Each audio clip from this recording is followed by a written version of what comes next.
پیدائش 13واں باب اس کی پہلی آیت سے آخری 18 آیت تک پڑھیں گے۔ اور ابرام مصر سے اپنی بیوی اور اپنے سارے مال اور لوط کو ساتھ لے کر کنعان کے جنوب کی طرف چلا،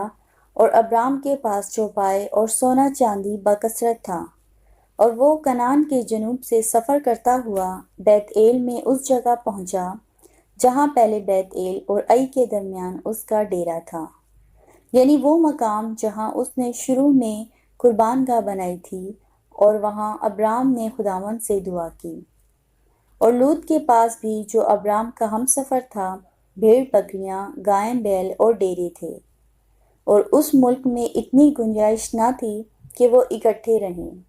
کیونکہ ان کے پاس اتنا مال تھا کہ وہ اکٹھے نہیں رہ سکتے تھے۔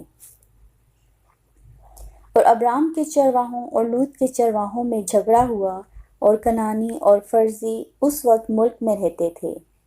تب ابرام نے لوط سے کہا کہ میرے اور تیرے درمیان اور میرے چرواہوں اور تیرے چرواہوں کے درمیان جھگڑا نہ ہوا کرے، کیونکہ ہم بھائی ہیں۔ کیا یہ سارا ملک تیرے سامنے نہیں؟ سو تو مجھ سے الگ ہو جا، اگر تو بائیں جائے تو میں دہنے جاؤں گا، اور اگر تو دہنے جائے تو میں بائیں جاؤں گا۔ تب لوط نے آنکھ اٹھا کر یردن کی ساری ترائی پر جو صغر کی طرف ہے نظر دوڑائی، کیونکہ وہ اس سے پیشتر کہ خداوند نے سدوم اور عمورہ کو تباہ کیا، خداوند کے باغ اور مصر کے ملک کی ماری خوب سیراب تھی۔ سو لوط نے یردن کی ساری ترائی کو اپنے لیے چن لیا، اور وہ مشرق کی طرف چلا، اور وہ ایک دوسرے سے جدا ہو گئے۔ ابرام تو ملک کنعان میں رہا، اور لوط نے ترائی کے شہروں میں سکونت اختیار کی، اور سدوم کی طرف اپنا ڈیرا لگایا، اور سدوم کے لوگ خداوند کی نظر میں نہایت بدکار اور گناہ گار تھے۔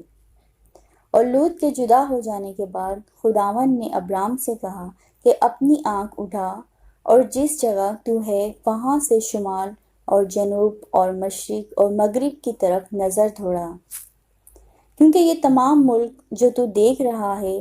میں تجھ کو اور تیری نسل کو ہمیشہ کے لیے دوں گا، اور میں تیری نسل کو خاک کے ذروں کی مانند بناؤں گا، ایسا کہ اگر کوئی شخص خاک کے ذروں کو گن سکے تو تیری نسل بھی گن لی جائے گی۔ اٹھ اور اس ملک کے طول و عرض میں سیر کر، کیونکہ میں اسے تجھ کو دوں گا۔ اور ابرام نے اپنا ڈیرا اٹھایا اور ممرے کے بلوتوں میں جو حبرون میں ہے جا کر رہنے لگا،